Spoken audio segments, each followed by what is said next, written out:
Namo. Amitabha Buddha. Dear friends, tonight, I greet you with a gentle heart. Have you ever laid in bed, the room quiet, the lights off, your body exhausted, yet your mind keeps holding on? Holding worries about health, about money, about your family, about things you wish you had said differently or done better. If that's you tonight, please hear this softly. Your sleeplessness is not a failure. It is not weakness. It is often a tired heart that has been carrying too much for too long. In the Buddha's teachings, there is a very tender understanding of nights like this. An understanding that doesn't blame you, but gently shows you how peace can return one breath at a time. Tonight, I'd like to share that understanding with you. Let's begin slowly together. The understanding we're about to step into begins right where you are now, in that quiet moment when the night is still and yet something inside refuses to settle. Your body has done everything it was asked to do today. It stood in traffic. It sat through meetings. It lifted groceries, folded laundry, answered messages, smiled when needed. By now, your shoulders have sunk into the mattress and your breath has slowed on its own. But the mind is still walking. It walks back through conversations that ended too fast. It walks forward into appointments not yet here. It circles questions with no clear answers about health reports, rising costs, children growing farther away, or a future that feels heavier at night than it ever does in the daylight. In many American homes, this scene repeats itself quietly. A bedside lamp clicks off. A phone is placed face down, screen finally dark. The room hums with the soft sound of an air conditioner or the distant hush of traffic beyond the window. And yet inside, there is movement, a tightening in the chest, a thought that says, just one more thing to figure out. Another that whispers, if I don't think about this now, something might go wrong. This is the moment when many people begin to blame themselves. They say, why can't I just relax? What's wrong with me? Other people can sleep. Why can't I? But the Buddha looked at nights like this with great compassion. He did not call it weakness. He did not call it failure. He saw something much more human. He saw a tired mind that has learned to stay alert for too long. In Buddhist teaching, there is a simple truth that often surprises people. The body can rest while the heart is still standing guard. When we spend years being responsible for families, for finances, for expectations, the mind forgets how to lay itself down. It doesn't trust that things will be okay without its constant supervision. You may recognize this feeling. Even when nothing urgent is happening, there is a quiet sense that you must remain ready, as if peace is something that has to be earned, or deserved, or scheduled for later. Some nights, this inner watchfulness feels almost noble. I'm just being careful, the mind says. I'm just trying to protect what matters. But over time, that same vigilance becomes heavy, like carrying a full backpack long after the journey has paused. In the Buddhist temples and meditation halls across the United States, teachers often hear the same confession spoken softly after evening prayers. My body is exhausted, but my mind won't stop. And when they listen closely, they hear something else beneath the words, a longing to be allowed to rest. The Buddha taught that this restless state does not come from one single cause. It arises when the mind has been moving without stillness, doing, without being giving, without receiving. In gentle terms, he described it as a lack of inner settling a mind that has not yet found a safe place to land. This is not a moral flaw. It is a condition. And like all conditions, it can be softened. There is a quiet image often shared in Buddhist communities, a pond at dusk. During the day, wind passes over its surface. Leaves fall. Ripples cross and overlap. By evening, the water looks restless, broken into fragments of reflection. But when the wind stops, the pond does not try to become still. It simply allows the movement to fade. Your mind works in a similar way. When the causes of agitation remain fear, pressure, unresolved care, the surface cannot calm no matter how much you ask it to. This is why forcing sleep rarely works. The more we command the mind to be quiet, the more it resists. The Buddha offered a different approach.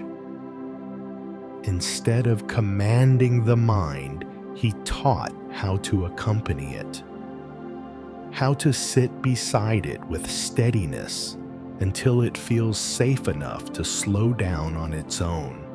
In American Buddhist practice, especially among families, balancing modern life, this teaching is often shared in very simple language.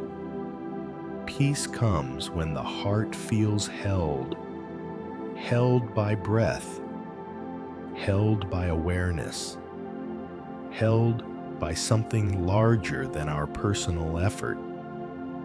That is why the Buddha never asked people to solve their entire lives before resting. He did not say, only sleep when everything is resolved. He taught something much kinder. He taught that when the mind is gently anchored, even for a few moments, the body remembers how to rest. Tonight, if your mind is still awake, it does not mean you are broken. It means something inside you is asking for care, not control. And in the next part of our time together, we will look closely at how the Buddha understood this restless energy and how a simple ancient practice can begin to ease it, not by force, but by kindness. That kindness begins by understanding what the Buddha was actually pointing to when nights like this appear. In the early hours, when the house is still, and even the hum of the street feels far away, the Buddha would not have said you have insomnia. He would have said something much gentler. He would have said the mind has not yet come to rest. In Buddhist teaching, sleep is not only a physical event. It is a sign that the heart feels safe enough to let go. You can see this in small moments during the day. Think of a time when you felt truly protected. Perhaps sitting quietly in a temple or standing near the ocean as the waves moved in their steady rhythm. Even without trying, your breath slowed, your jaw softened, your thoughts lost their sharp edges. Nothing was solved, but something settled. The Buddha observed this again and again. He saw that when the mind is scattered, pulled toward fear, regret, or anticipation, the body remains alert even when exhausted. Like a guard who refuses to leave their post long after the danger has passed. In the Buddha's language, this state is not called a disorder, it is called an unsettled mind, and there is a reason for that restlessness. The Buddha taught that the mind becomes agitated when it is carried away by what he called habitual currents. These are patterns formed over time, worry learned from repeated uncertainty, fear shaped by loss, responsibility reinforced by years of caring for others. When night arrives, these currents do not simply disappear. They keep moving, even in the dark. This is why the mind often becomes louder at bedtime. During the day, activity keeps it occupied. At night, when the world grows quiet, the mind finally hears itself. In Buddhist temples across America, monks and lay teachers often describe this moment with a simple image. They speak of a bell hanging in still air. When struck, the bell does not stop ringing immediately. The sound fades slowly, carried by space itself. No one scolds the bell for continuing to echo. They simply wait. The Buddha asked us to treat the mind the same way. When thoughts continue to move at night, it does not mean something has gone wrong. It means causes are still present. The Buddha called these causes mental formations, habits of thinking shaped by past experiences. When conditions are right, they arise naturally. Here is the important part. The Buddha did not teach us to fight these formations. He taught us to change the conditions. This is where many people misunderstand Buddhist calm. They imagine it as emptying the mind or forcing silence. But the Buddha never taught suppression. He taught settling. To understand this, imagine a cup of water that has been shaken. If you keep shaking it, the water stays cloudy. If you set it down gently, the particles begin to sink on their own. The Buddha taught that the mind works the same way. Restlessness continues as long as it is stirred by fear pressure or self-judgment. When those forces soften, clarity returns without effort. This is why the Buddha placed such emphasis on inner safety. He taught that peace arises when the mind feels grounded in something steady, something not dependent on outcomes, schedules, or approval. In many Buddhist communities in the United States, this teaching is expressed in very human terms. Teachers often say, "Your mind stays awake because it thinks it must protect you from illness, protect you from financial loss, protect you from disappointing the people you love." At night, these protective instincts grow louder, not because they are cruel, but because they care. The Buddha did not tell us to silence them. He taught us to reassure them. This is where Buddhist practice becomes deeply compassionate. Instead of saying, "Be quiet," we say, "You can rest now." Instead of demanding peace, we offer gentleness. The Buddha taught that when the mind is held by awareness, steady, patient, non-judging, it begins to trust again. And trust is what allows rest. You may notice this when you sit quietly and place a hand over your chest. There is warmth there, a subtle rise and fall, a reminder that life continues without your constant direction. This awareness is what the Buddha called mindfulness. Not sharp attention, but caring presence. When mindfulness is present, the mind no longer needs to roam endlessly. It has a place to return to. And when mindfulness deepens, something else begins to appear. Stillness, not forced stillness, not blankness, but a quiet confidence, like the steady glow of a candle in a windless room. The Buddha taught that this stillness is the doorway to rest. It does not arrive all at once.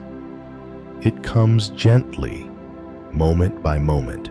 A breath that feels a little longer. A thought that passes without pulling you along. A softening behind the eyes. These are signs that the mind is beginning to feel safe. In Buddhist teaching, this safety is not created by controlling thoughts, but by anchoring the heart in something stable and wholesome. This is why practices like mindfulness of breathing and the remembrance of the Buddha were offered not as rituals to obey, but as refuges. They give the mind something trustworthy to lean on. Tonight, if your sleep feels distant, it may be because your mind has not yet been shown that it is allowed to rest. Not because you are failing, not because you lack discipline, but because your heart has been carrying responsibility for a long time. The Buddha saw this clearly, and he offered a path that begins not with effort, but with understanding. In the next step of our time together, we will explore how a very simple practice, one that has been used by Buddhist families for generations, can gently reassure the mind, calm these inner currents, and invite rest back into the body. No forcing, no fixing. Just a quiet return to peace, one breath at a time. That understanding becomes clearer when we look at a life that feels very familiar. There was a woman named Linda. She lived in a quiet American neighborhood where the streets grew empty early at night. Her house was modest, clean, and filled with small signs of care. Family photos on the refrigerator, a pair of shoes by the door that she always meant to put away, a calendar marked with appointments written in careful handwriting. By the time the night arrived, Linda's body was already tired. Dinner dishes were stacked neatly in the sink. Her child's homework lay finished on the kitchen table. The television was off. The lights were dimmed. Yet when she lay down, sleep did not come. The room was silent, but her mind was busy replaying the day. She remembered a moment when she lost patience. Another when she wondered if she should have said more or less. A question rose again and again, quietly but persistently. Am I doing enough? Am I being a good mother? Her eyes stared into the darkness, and her breath felt shallow, as if part of her chest refused to soften. The clock on the nightstand glowed softly each minute, passing like a gentle reminder that rest was slipping away. Linda loved her child deeply. That love was the first thing on her mind in the morning and the last thing at night. But somewhere along the way, love had turned into constant self-measurement. During the day, she managed it well. She packed lunches. She showed up. She smiled when she needed to. At night, when there was no one to reassure her, the questions grew louder. She thought of her own parents, how much they sacrificed, how they never seemed to complain. She wondered if she was falling short of the example she had been given. She worried about the future, about mistakes she might be making without realizing it. These thoughts did not come with anger. They came with care, and that is what made them so hard to quiet. One evening, unable to sleep again, Linda sat up in bed and listened. Somewhere in the distance, carried faintly through the open window, was the soft sound of a temple bell from a small Buddhist center a few streets away. It rang once, then faded into the night. She didn't know why the sound touched her, but she found herself breathing more slowly. Her shoulders dropped just a little. A few days later, she visited that temple for the first time. Not because she was searching for answers, but because she was tired. Inside, the space was simple. A small altar, the gentle image of the Buddha sitting in stillness, fresh flowers placed carefully in a vase. Linda sat quietly near the back. She noticed the way the light reflected off the polished floor. She noticed her own breath moving in and out without effort. After the evening chanting, she spoke with an older woman who volunteered there. Their conversation was brief, gentle, unremarkable on the surface. "I haven't been sleeping well," Linda admitted softly. The woman nodded as if she had heard this many times before. "Your heart must be working very hard," she said. That simple sentence stayed with Linda.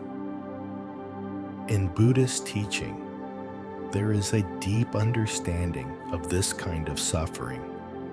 The Buddha taught that when love becomes mixed with fear and self-judgment, the mind loses its rest. Linda's mind was not restless because she was careless. It was restless because she cared so much. The Buddha explained that clinging to an idea of who we should be creates tension. We hold ourselves up against an invisible standard: a perfect parent, a perfect provider, a perfect version of ourselves. When we fall short of that image, even slightly, the mind tightens. This tightening does not announce itself loudly. It appears quietly as a sense of not enough patience, not enough wisdom, not enough love. The Buddha taught that this feeling is a form of suffering, not because it is wrong to want to do well, but because the mind is measuring itself constantly. At night, when distractions fade, this measuring becomes relentless. Linda began to see this in herself. She noticed how her thoughts kept returning to the same question, "Am I enough?" And she realized something important. That question had no end. No matter how much she did, the mind always found another comparison. In Buddhist teaching, this is where compassion enters.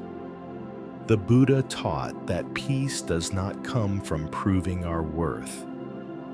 It comes from releasing the need to judge ourselves. This was difficult for Linda at first. Letting go felt like giving up responsibility, but slowly she learned the difference between care and self-punishment. Care is warm. It moves gently. It allows room for mistakes. Self-punishment is sharp. It tightens the chest. It keeps the mind awake. One night, back at home, Linda lay down and tried something new. She placed her hand over her heart and whispered softly, "I did the best I could today." The words felt unfamiliar. Her mind resisted them at first, but she stayed with the breath. She stayed with the warmth beneath her hand. She remembered the Buddha's image of a lotus, how it rises from muddy water without rejecting the mud. Her breathing slowed. The tightness in her chest eased just a little. For the first time in weeks, her thoughts did not demand answers. They passed like clouds, one by one. Sleep came quietly, without announcement. Linda did not become a perfect mother overnight. Her life did not suddenly become easy, but something changed. She stopped fighting herself at night. In Buddhist teaching, this is a small awakening, not a grand realization, but a moment of kindness toward one's own heart. The Buddha taught that when we treat ourselves with the same compassion we offer our loved ones, the mind begins to rest naturally. Linda's story is not unique. Many parents, many caregivers, many loving hearts lie awake at night under the weight of shoulds and not enoughs. If this story feels close to your own, know this: your wakefulness may be a sign of deep care, not failure. And the Buddha's path does not ask you to become better before you can rest. It invites you to soften first. In the next part of our journey together, we will look more closely at how a simple, time-honored practice can help the mind release these judgments and gently guide the heart back to peace, one breath at a time. That softening is where the Buddha's teaching begins to turn into something very practical. Many people hear the words chanting the Buddha's name and quietly misunderstand. They imagine pleading. They imagine asking for favors. They imagine a distant figure who must be convinced to help. But the Buddha never taught prayer as bargaining. He taught practice as changing the conditions of the mind. Imagine a room late at night. The lights are harsh. Every small mess looks larger than it is. Shadows stretch and distort familiar shapes. Now imagine dimming the lights just a little. Nothing in the room has changed yet. Everything feels different. Chanting the Buddha's name works in this way. It does not change the world outside you in that moment. It changes the inner lighting. In many Buddhist homes across America, this practice happens quietly. A grandmother sitting on the edge of her bed. A father in the living room after everyone else has gone to sleep. A mother with her eyes closed, lips moving, almost imperceptibly. No one is asking for miracles. They are creating a climate where peace can grow. The Buddha taught that the mind is deeply influenced by what it repeatedly touches. Thoughts leave traces. Feelings leave imprints. Over time, these become habits, what Buddhism gently calls karmic tendencies. When the mind returns again and again to worry becomes familiar. When it returns again and again to self-judgment feels natural. At night, when the mind is tired, these habits rise easily. Chanting the Buddha's name introduces something different, a wholesome sound, a steady rhythm, a meaning filled with compassion. When someone softly recites Namo Amitabha Buddha, the sound is not meant to travel outward. It is meant to settle inward. You can feel this if you imagine it now. The syllables move slowly. The mouth relaxes. The breath lengthens. The shoulders do not drop because you told them to.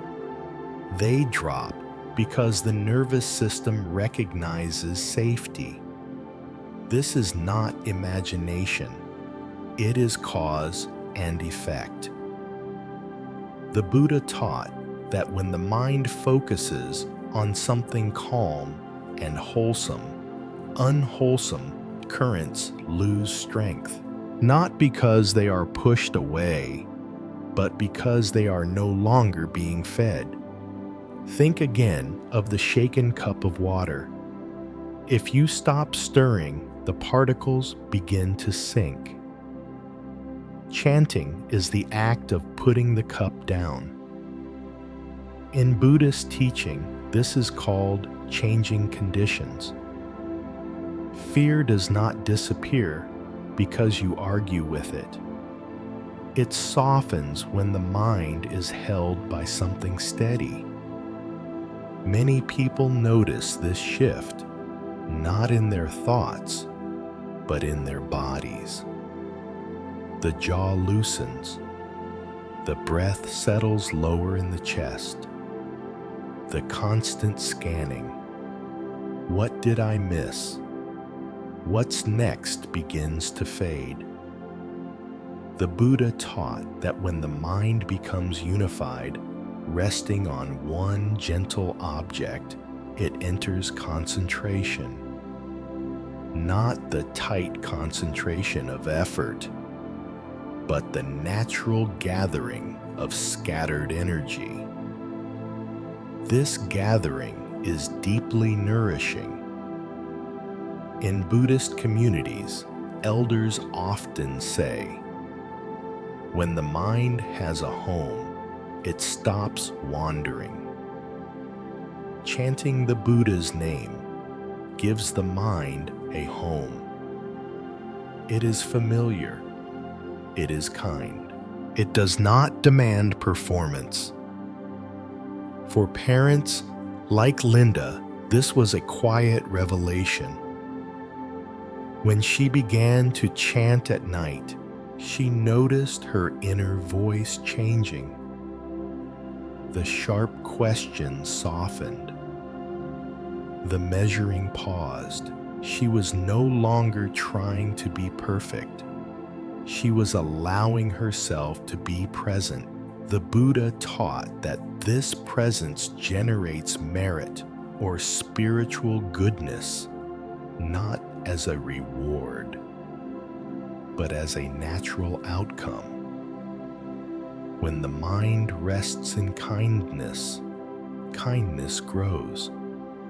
When the heart touches something pure, it is gently purified. This is why chanting is often connected with the idea of accumulating good conditions for the future. Not because someone is keeping score, but because the mind learns a new direction.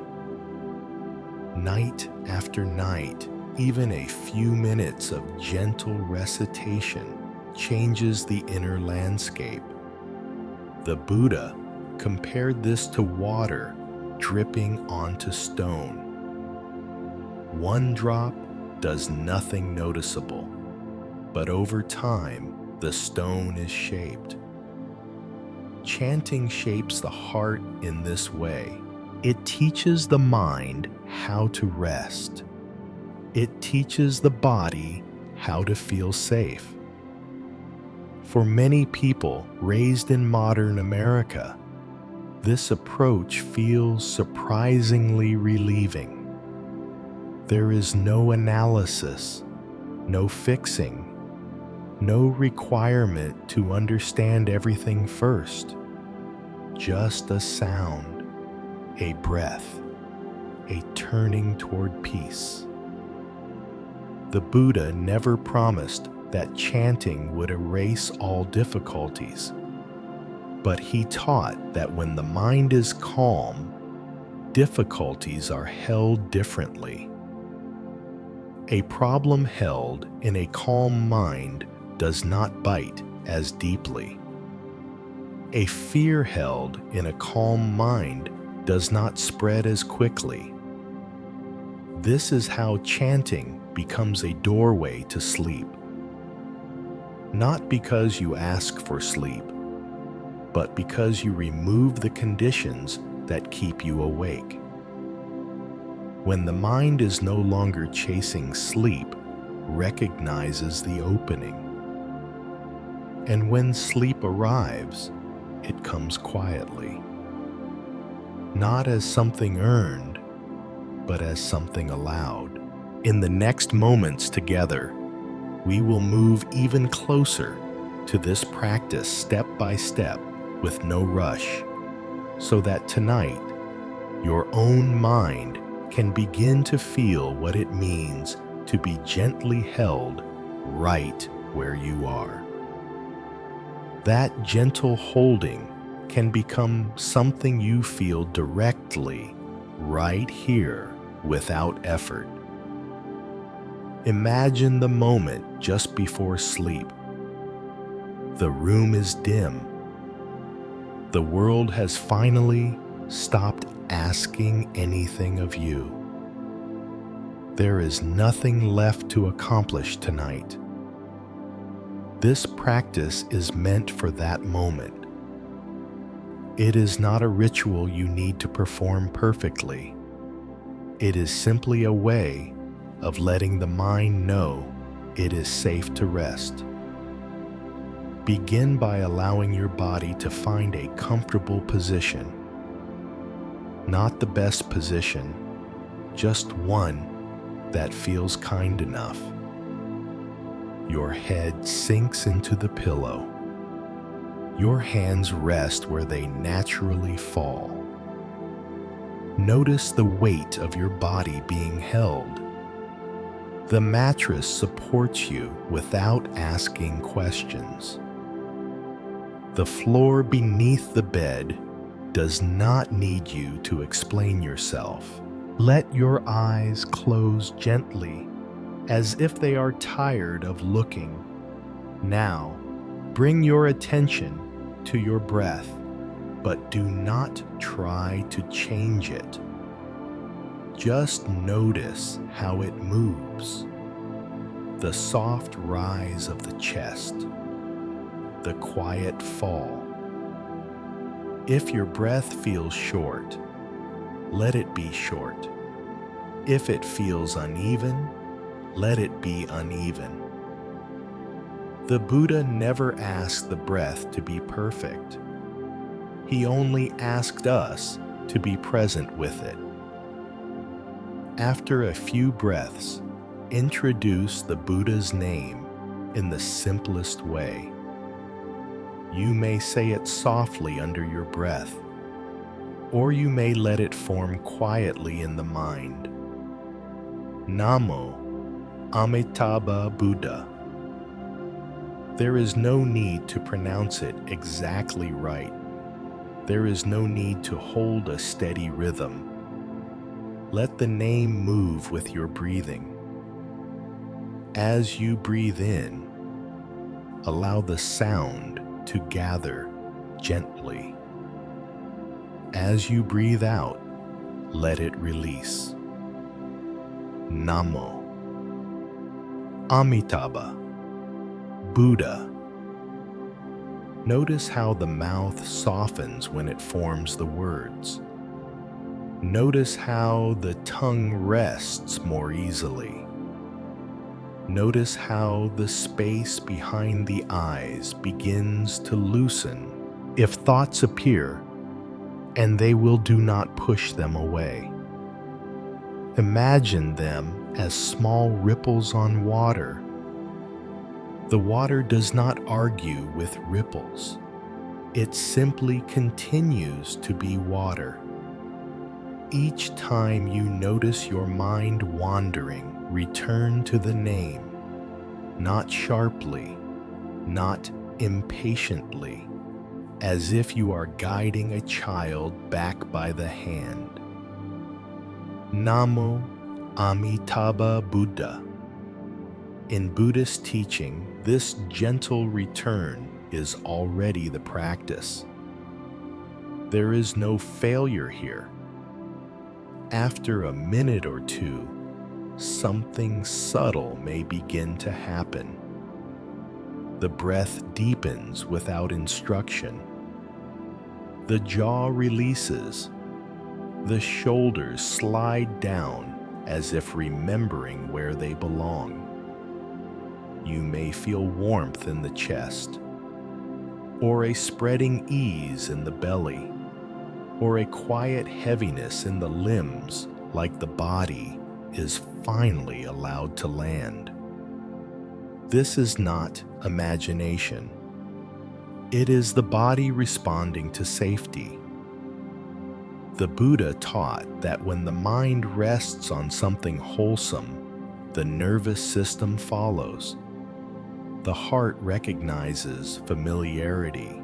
The alertness that kept you awake begins to step back. If emotion arises, sadness, tenderness, relief, let it be there. Chanting the Buddha's name often opens the heart gently, like a door that has been closed for a long time.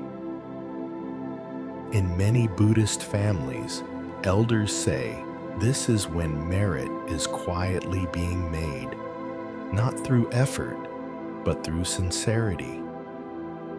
Merit is not something you collect. It is something that grows when the heart leans toward kindness.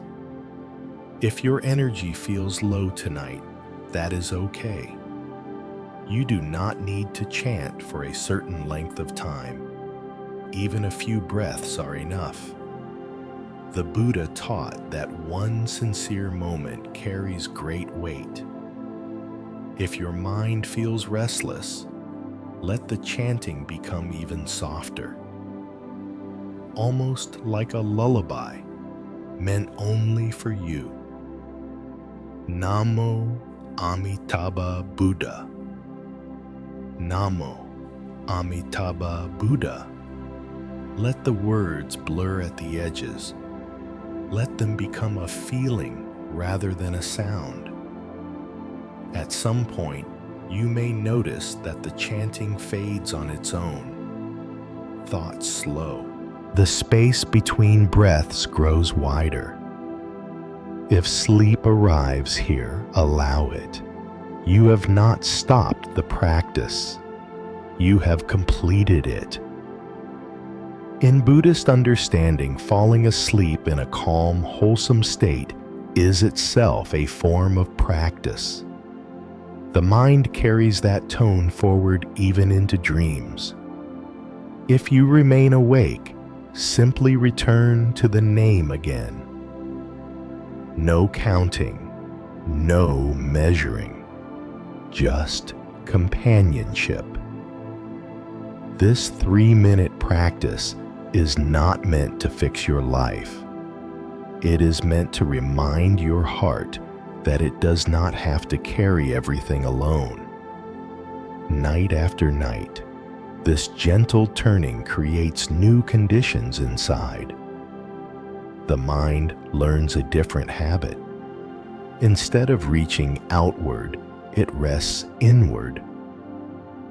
Over time, sleep begins to arrive more easily, not because you chase it, but because you stop standing in its way. If tonight you only manage a few breaths, that is enough. If your mind wanders again and again, that is still enough. The Buddha never measured practice by performance. He measured it by sincerity. As you rest here, let the final thought be simple. You are allowed to sleep. You are allowed to rest. You are already doing enough.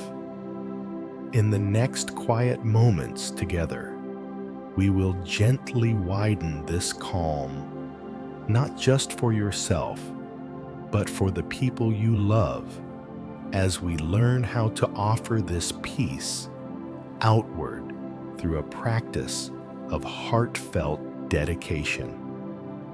As that calm settles, there is a natural wish that begins to rise, a wish to share this peace. Not keep it only for yourself. In Buddhist tradition, this moment is called dedication, not as a ritual obligation, but as a gentle opening of the heart.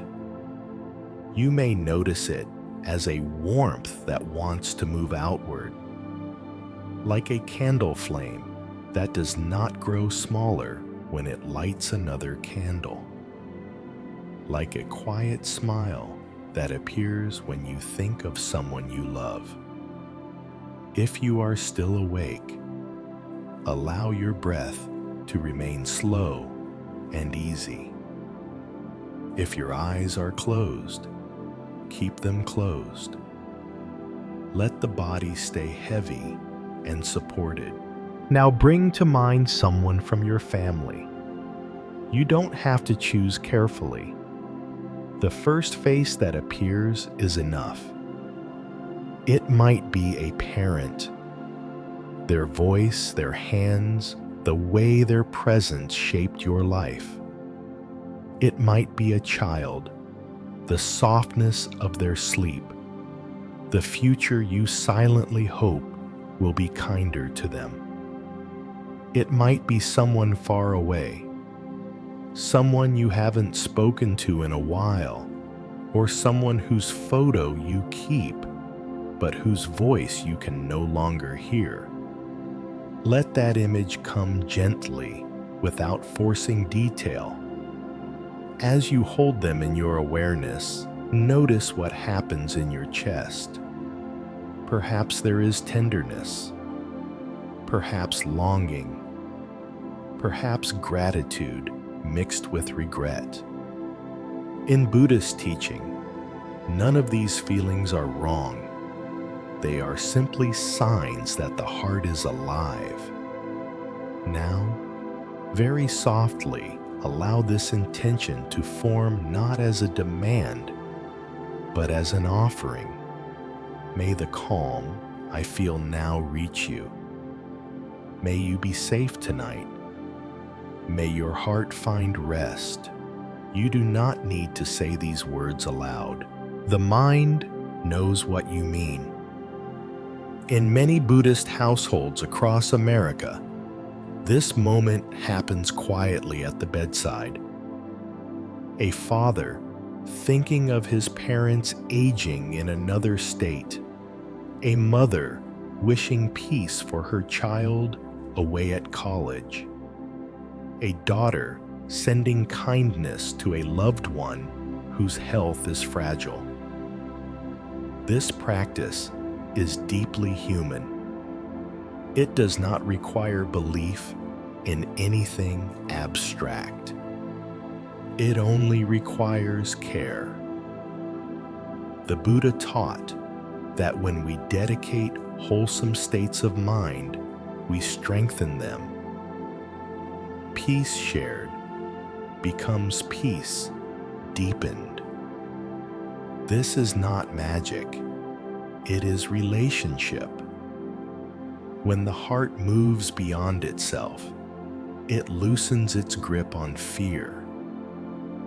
You may notice that as you think of others, your own worries feel less sharp, less personal, as if they have been placed down gently for a moment. This is one of the quiet gifts of dedication. If it feels right, you may now include yourself. So often, this is the hardest part. Bring your own image into the mind, not as someone who must improve, but as someone who has been trying. See yourself as you are right now, lying here, tired, still breathing. Place the same wish there. May I be safe. May my heart be at ease. May I be forgiven for what I cannot fix tonight. In Buddhist teaching, this is not selfishness. It is wisdom. The Buddha taught that compassion begins where suffering is recognized. And sometimes, the suffering closest to us is our own. You may feel resistance here. A voice that says, others have it worse. A habit of minimizing your own needs. If that happens, notice it kindly. You do not need to argue with it. Simply return to the breath. Return to the feeling of being supported. In many Buddhist stories, the lotus grows from muddy water. It does not reject the mud, it uses it. Your weariness is not an obstacle to compassion. It is the soil where compassion grows. When these qualities are cultivated, the mind rests more easily. Fear loses its urgency. Sleep feels less distant. You may notice now that your breath has grown slower. Your face feels softer. The muscles around your eyes have eased. This is the body responding to generosity of heart. The Buddha taught that when the mind gives, it relaxes. When it relaxes, it rests. There is nothing more you need to do in this moment. No one is watching. No one is judging the sincerity of your intention. Even a quiet wish carries weight. If sleep begins to pull you under, allow it. Dedication does not require you to stay awake. If you remain conscious, stay with the feeling of warmth spreading outward and back again. This calm is not something you borrowed. It is something you touched within yourself, and it will remain even as you drift. In the moments ahead, we will gently reflect on what this practice has offered tonight, not as a goal achieved, but as a kindness received. For now, let the heart rest in the knowledge that nothing you shared was wasted and nothing you offered was too small. May you sleep in peace. Let that warmth linger for a moment, like the last glow of a lamp before it's turned off for the night. There is a quiet truth the Buddha offered again and again, especially to people who were tired in their bones. You are not meant to carry the whole weight of your life through a single night. Notice how the body responds when it hears that. The forehead softens. The breath drops lower. The hands, which may have been clenched without noticing, loosen their grip. So much of our suffering at night comes from a silent belief. If I don't think this through, then something will fall apart. The mind tells us that this is the only chance, that sleep is a luxury, that rest must wait until everything is resolved. But look at how life actually works. The sun does not rush to rise before dawn has finished. A seed does not break open the soil in one evening. Even the lotus resting in dark water waits patiently for the light. The Buddha taught that life unfolds through conditions, not force. And when we try to solve everything at once, the mind tightens around problems that need space, not pressure. You may notice this in your own experience. A worry feels enormous at midnight. Its edges are sharp. Its voice sounds urgent and convincing. But the same worry, seen in the morning light, often looks different, smaller, more workable, sometimes even solvable. Nothing magical happened overnight. What changed was the condition of the mind. Rest does not fix everything, but it changes how everything is held. In Buddhist teaching, This is a form of wisdom. Wisdom is not always found in thinking harder. Sometimes it appears when thinking pauses. This is why the Buddha never asked his students to figure out their entire lives before resting. He encouraged them to care for the present moment first. There is a gentle teaching often shared in American Buddhist circles, especially among families juggling work, health, and responsibility. It goes something like this. Tonight, do only what belongs to tonight. Tonight belongs to breathing, to lying down, to allowing the body to be supported. Tomorrow belongs to tomorrow. If your mind protests, but what about the bills? What about the doctor's appointment? What about the mistake I made? Listen with kindness. Those thoughts are not enemies. They are signs of care. But care does not mean control. The Buddha taught that when care is mixed with fear, it becomes heavy. When care is mixed with trust, it becomes light. Trust does not mean pretending everything is fine. It means knowing that you do not have to face everything at once. Picture a long road stretching ahead of you. At night, with only your headlights on, you can see just a short distance. And that is enough. You do not need to see the whole journey to keep going. In the same way, you do not need to solve your entire life to rest. You only need to see this moment clearly.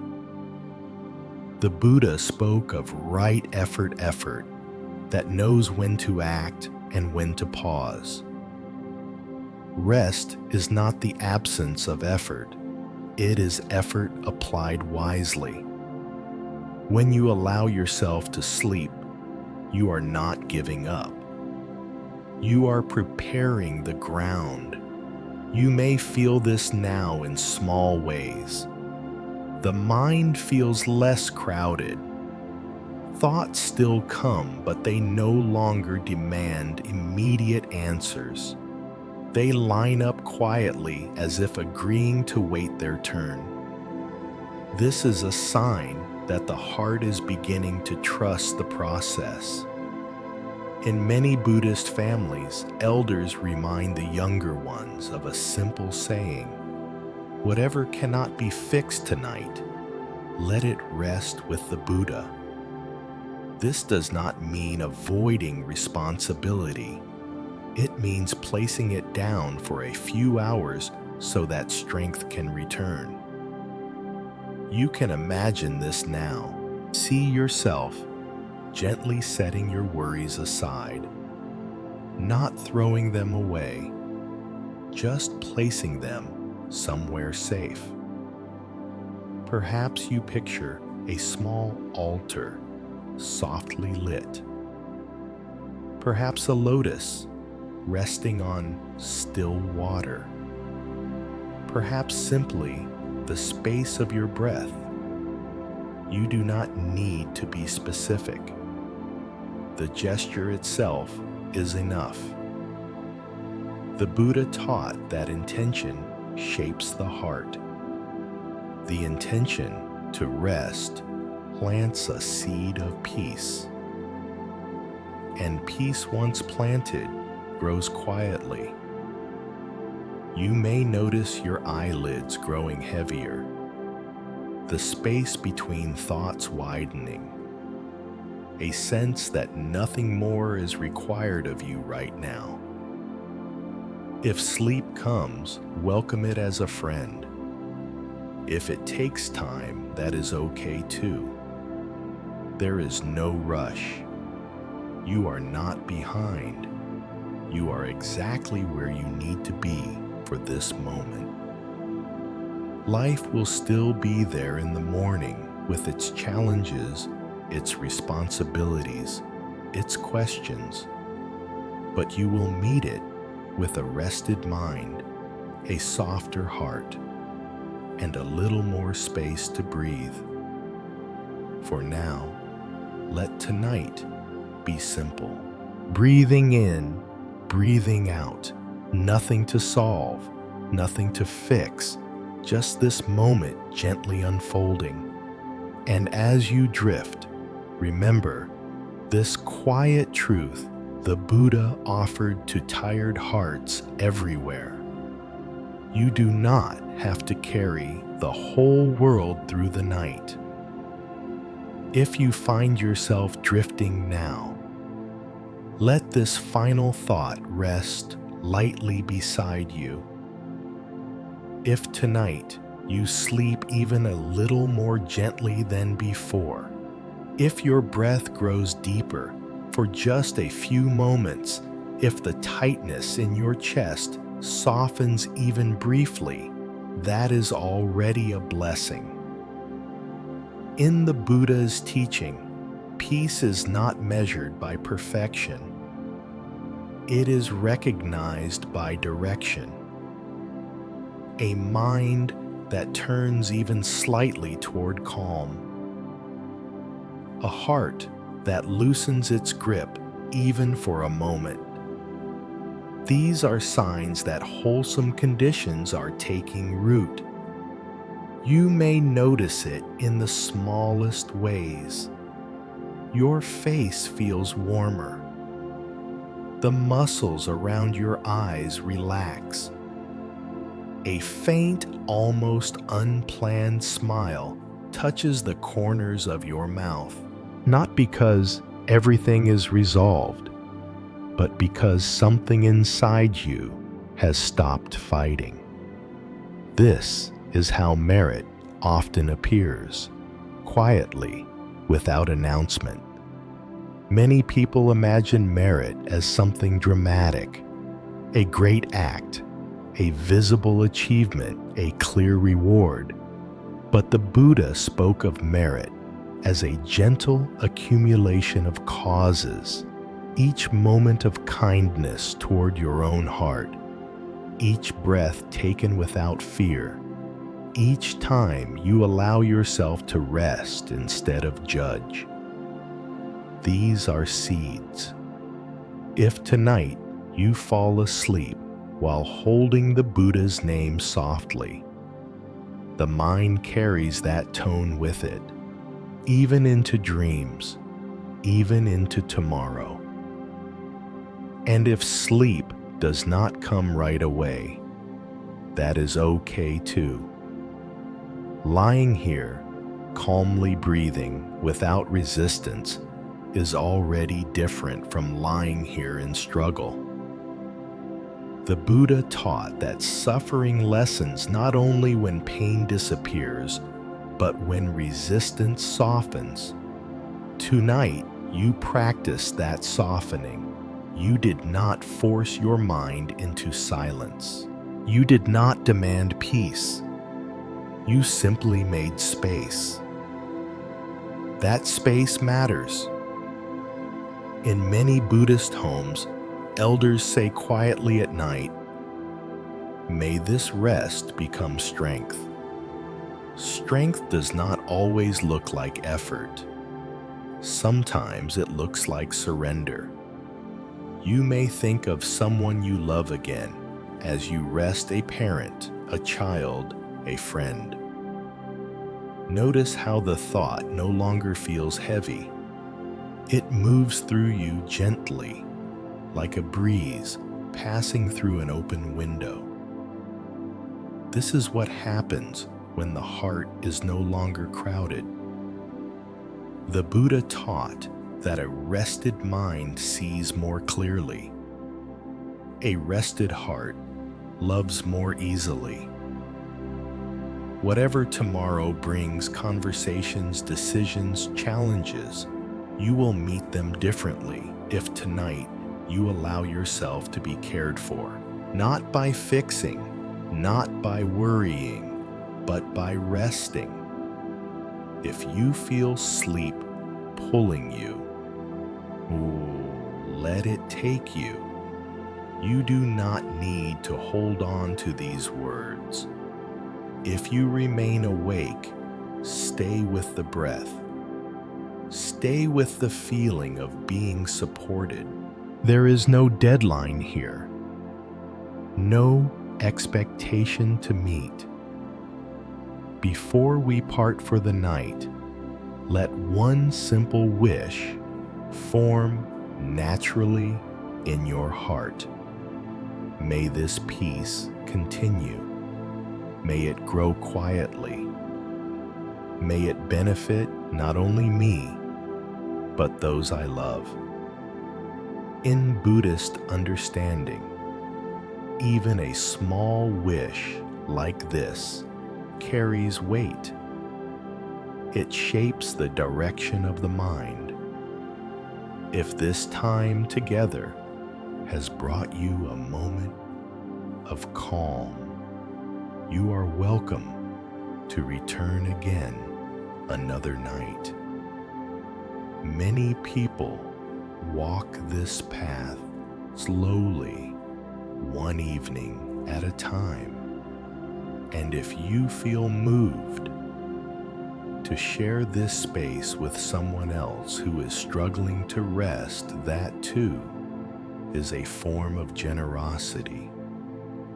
For now, nothing more is required. You have done enough for today. May you sleep in peace. May your heart be at ease. May the blessings of this quiet night stay with you long after the lights have gone out.